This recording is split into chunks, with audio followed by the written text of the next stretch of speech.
시청자 여러분, 고영신TV 시사정담을 시작하겠습니다.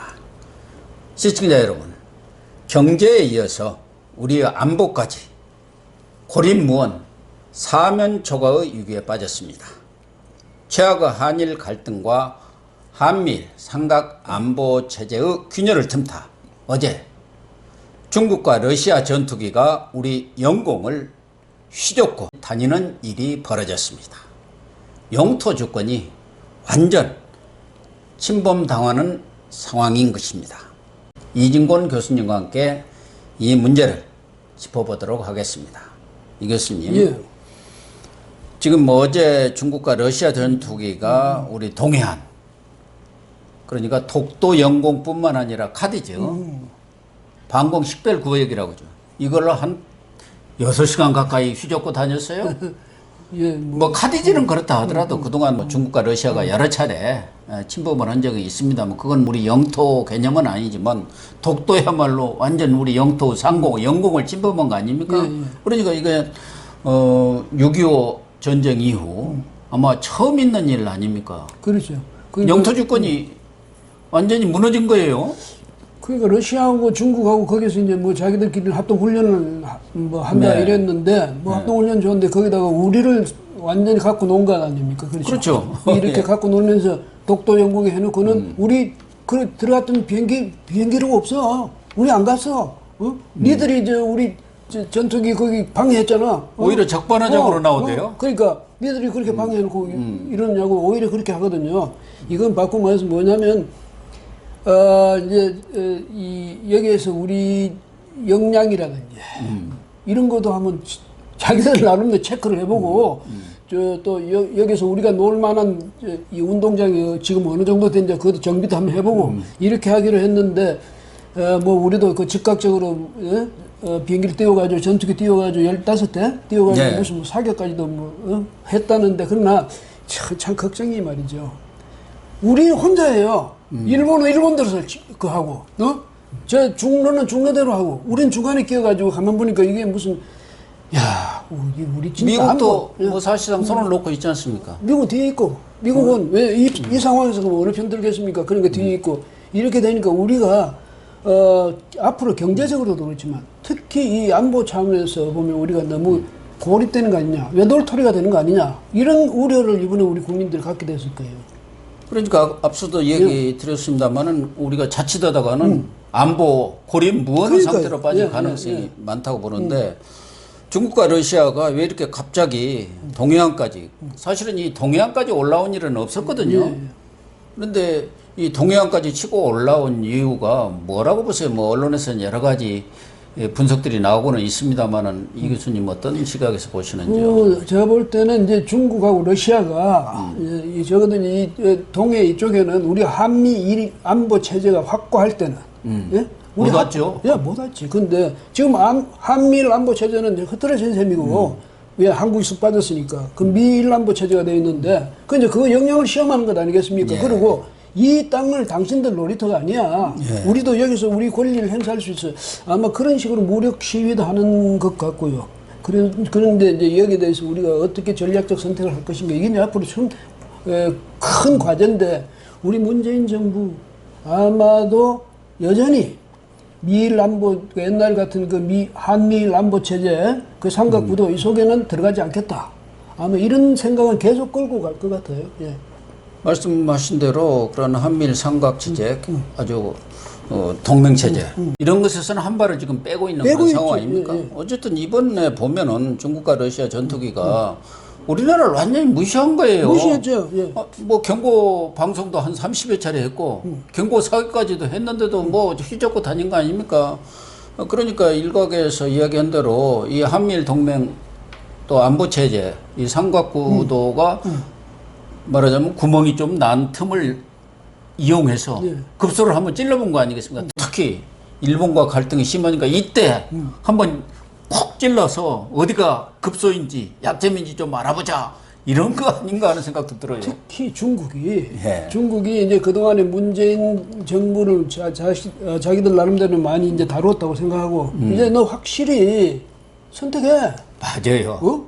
확실히 선택해. 이제 이런 식으로 나올 텐데 왜냐면 우리 정부가 이름에도 불구하고 미국하고 같이 그 결속해가지고 한미일 체제로 되돌아가기는 싫어하거든. 예. 그걸 분명히 하니까 중국이 이제 이렇게 우리 정부한테도 압력을 확실하게 넣는 거 아닌가 이런 생각도 들고요. 어쨌든 이렇게 되면 과연 우리 안보를 믿을 수 있는가? 예? 이제 이런 점에서 볼 때 우리 이제 문재인 정부 다른 거 몰라도 특히 이 안보에 있어서는 전략이 안보 전략은 그동안 너무 느슨해가지고 그러니까 이제 한미 일에서 우리는 빠져도 된다고 생각했는지 모르겠는데 국제 간의 이 안보 특히 이 안보 문제는요 국제 간에 냉정한 거거든. 그럼 뭐 우리가 한미일에 빠지면 어디로 낍니까? 그러니까. 북중로로 낍니까?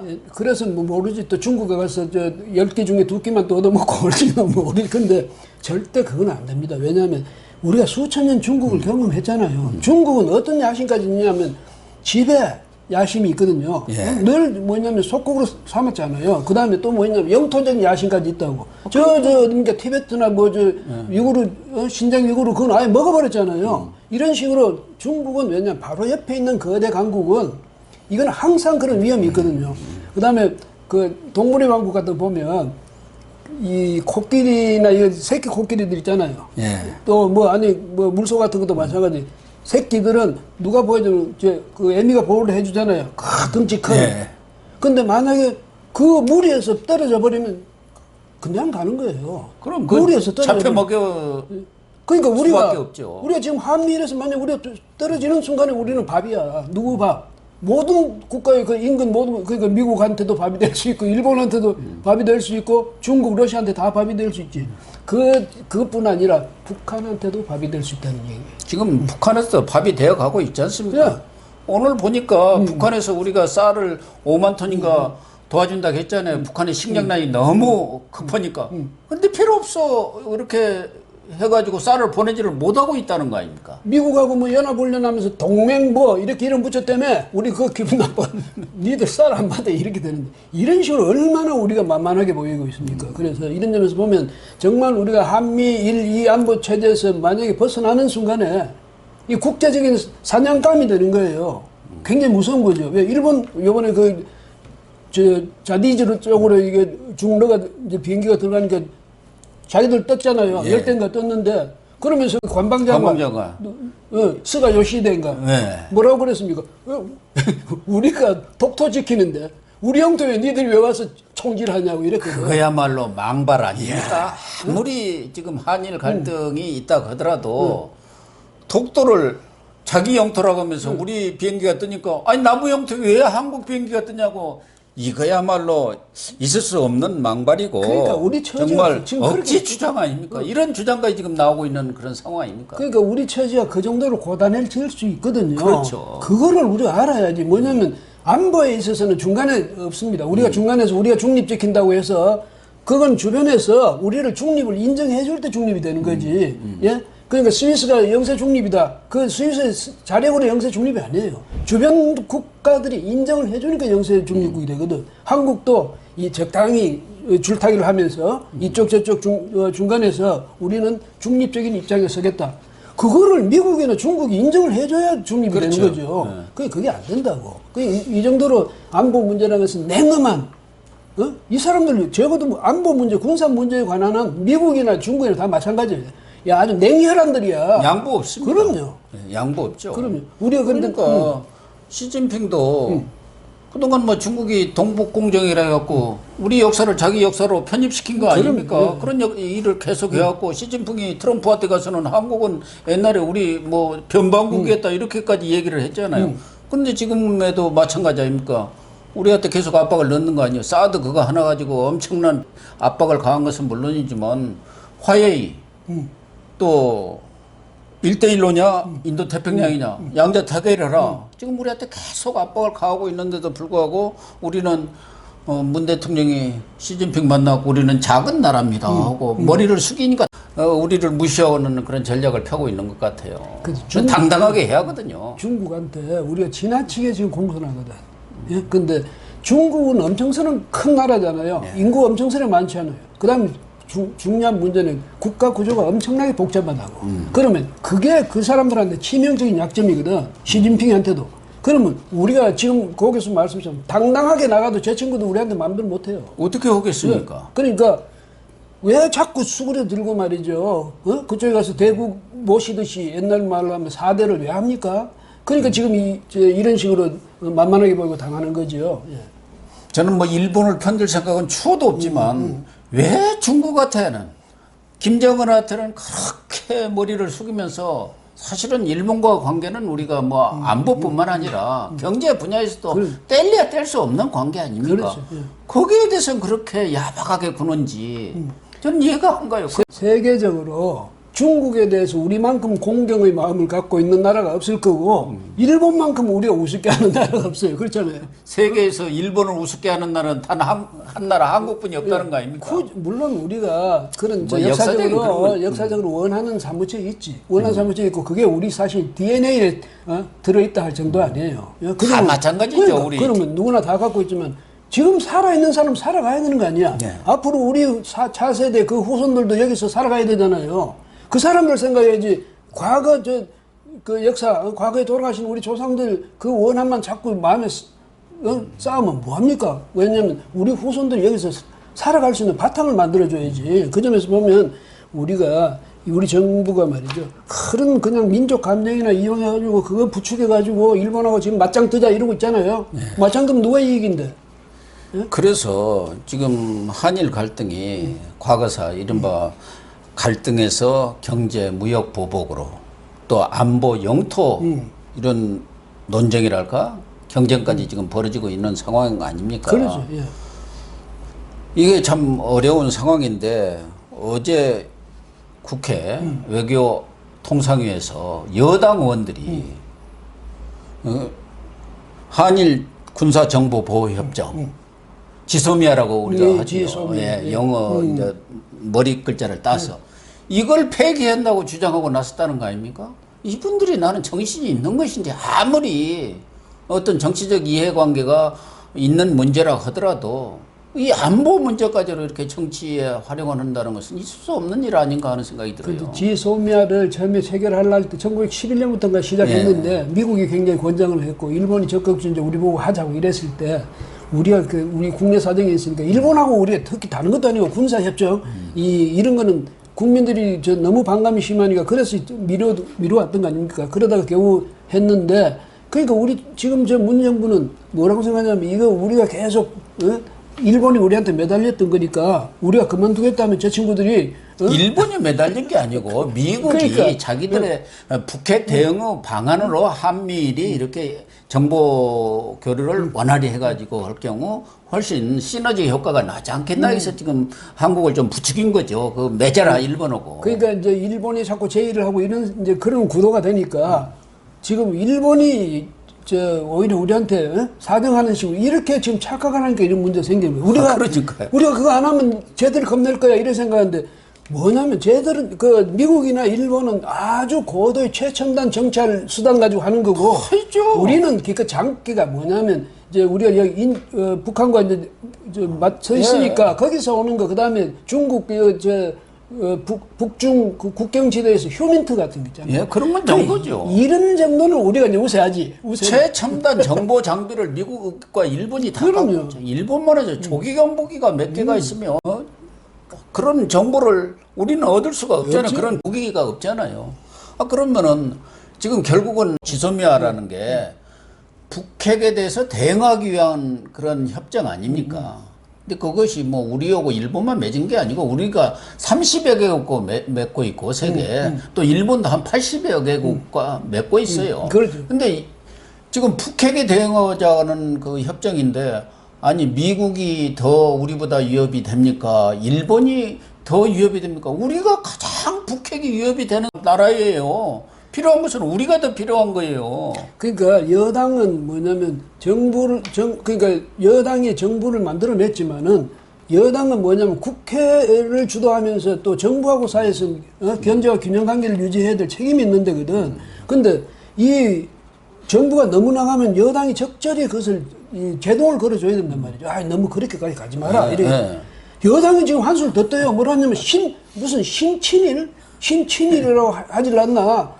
이렇게 하니까 야, 청와대 대통령이 한 말 하면 다른 사람 옆에서 저 대통령님 이건 좀 우리가 자제할 필요가 있어요. 네, 이렇게 좀 해야 너무 돼요. 나간 겁니다. 도를 넘었습니다. 이렇게 해야 되는데 흔한 말로 야당이 참 여당이 지금 방방 뜁니다. 여당이. 그럼 여당 보고 묻고 싶은 게 뭐 어떻게 저 이해찬 대표 그다음에 그 누구예요? 이인영 원내대표 어떻게 하자는 거예요?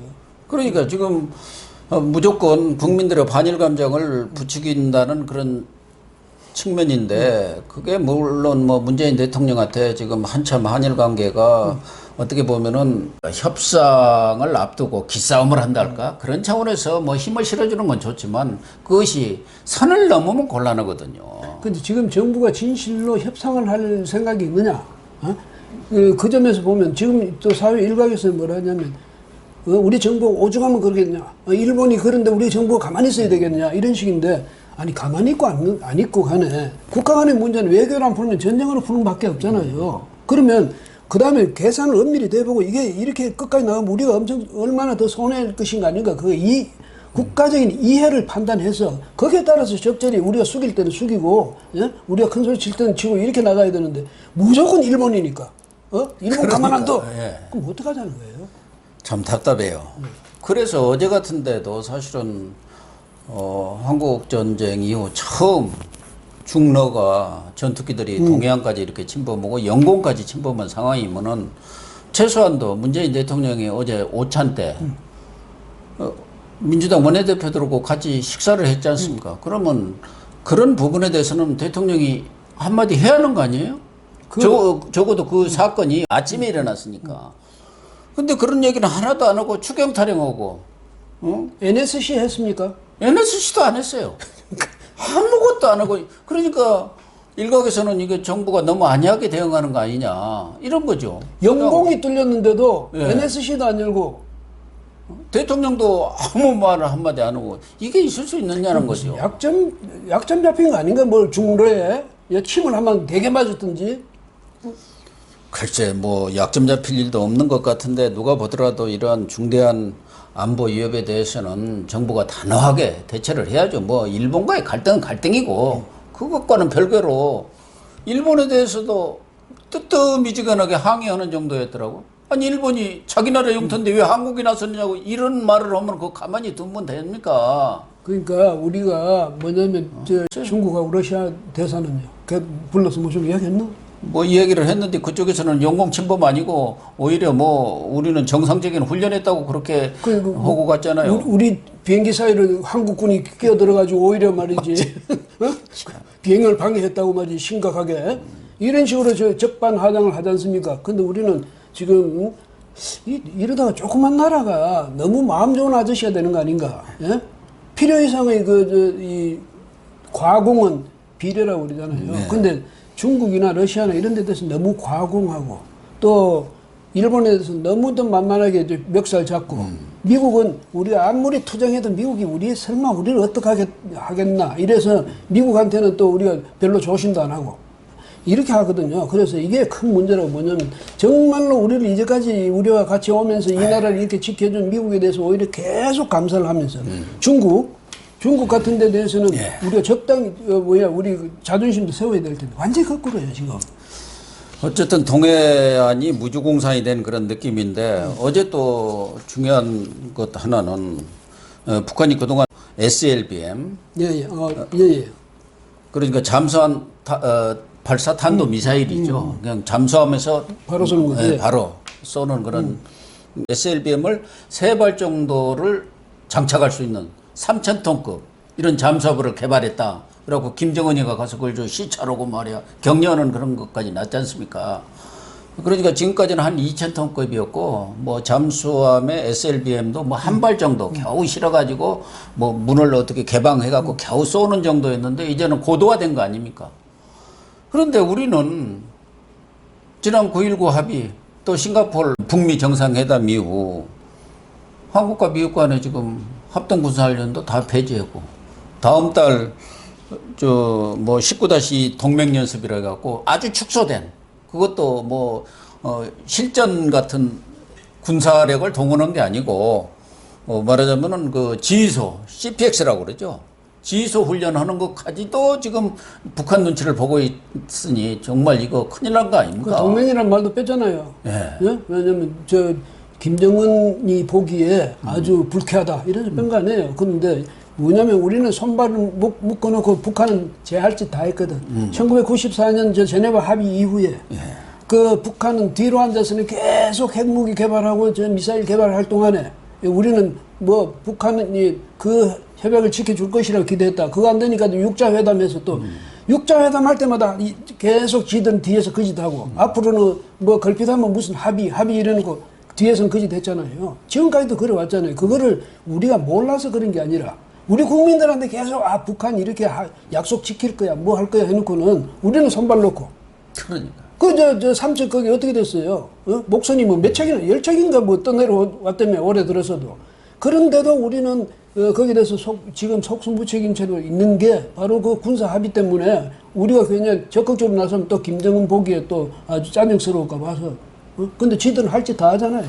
아니, 우리는 F-35 전투기 들여오는 것도 북한 눈치 봐서 언제 들여온다는 말도 못하고 쉬쉬하고. 예, 쉬쉬하고 그러지 않습니까? 여차하면 북한은 우리가 무슨 훈련한다는 까지도 전부 트집 잡고 공격하고 뭐 하는데 아니 이런 삼천토급의 잠수함을 새로 개발했으면 우리도 뭔 얘기를 좀 해야 할 거 아닙니까? 왜 당신들 말이야 그렇게 무력을 막 증강하느냐. 근데 아무 말을 안고 있어요. 요새 조국은 뭐 하고 있는지 모르겠어요. 이런 일에 좀 조국이 나서야 하는 거 아니에요? 이제 SNS 안 한답니다. 이제 당분간. 뭐냐면 일본하고만 계속 SNS 했고 죽창 들었고. 그 사람은 일본하고만 그럼. 일본 담당 민정수석인가요? 아니 일본 담당 SNS. 이런 데 나서서 조국이 거기 민정일이라는 게 사실은 이런 안보 이런 분야도 사실은 포함이 좀 되는 거거든요. 이런지도 국가 몰라요. 안보. 이제 이런지도 몰라요. 뭐냐면 이미 저 보니까 민정수석 후임 뭐 KAI 누가 거기 간다고 나왔대. 이미 뭐 내정이 되어 있다는데요. 그런데 법무장관으로 조국이는 가고. 자기는 말하자면 법무장관이 이미 내정된 거는 마찬가지잖아. 그래서 지금 이제 편견이 이거겠죠. 내가 민정수석 때는 뭐 그렇게 SNS로 일본하고 싸울 수 있지. 이제 법무장관 가면 그건 내 사항은 아니지. 북한 내 사항 아니야. 먹튀예요? 먹튀지. 참. 볼턴이 지금 방한하고 있는데 볼턴 보좌관이 한미일 뭐 안보 체제는 그렇다 하더라도 한일 간 갈등에 뭔가 좀 중재랄까 아니면은 돌파구를 마련할 수 있을까요? 제 생각에는 볼턴이 온 것이 우리를 뭐 편들어줘서 뭐 어떻게 하라고 그러니까 이게 중재해주러 온다기보다는 지금 이제 한미일 안보 체제 있잖아요. 지금 중국하고 러시아하고 저런 행동하는 게 심상치 않거든. 그래서 미국이 이를테면 이 전략적으로 봐서 한국의 선택을 그나마나 신칙하러 왔을 수도 있죠. 당신도 좀 분명히 하라고. 이게 지금 심각한 위기다. 뭐 이런 거 이야기하러 왔지. 그 사람들이 중간에 서가지고 일본하고 타협해. 뭐 우리가 길 열어줄게. 그런 거 하러 올 사람은 아니잖아요. 그다음에 볼턴은 그 역할을 하는 사람이 아니거든. 뭐냐 군사적 안보 문제를 담당해야 되는 사람이니까 이번에 아마도 왔을 때는 근데 중국하고 러시아가 또 그거를 명분을 만들어 준 거지. 그래서 볼턴은 아마 여기에 대해서 심각한 우려를 표명하면서 한국 정부에 대해서 이 한미일 안보 체제 여기에서 분명한 입장을 아마 우리한테 좀 촉구하는 그런 방안이 아닐까 저는 그렇게 생각이 됩니다. 예. 네, 시청자 여러분, 우리의 동해안이 중국과 러시아 전투기들의 놀이터로 변한 양상입니다. 일본 괌에 주둔하고 있는 칠함대와 전략 자산은 이제 거의 한국으로 출격하지를 않고 있습니다. 문재인 정권의 경제 무능에다 안보, 외교 무능까지 겹쳐서 국가 위기를 가속화시키고 있는 양상인데요. 참으로 걱정이 태산 같습니다. 오늘 방송 마치도록 하겠습니다. 감사합니다.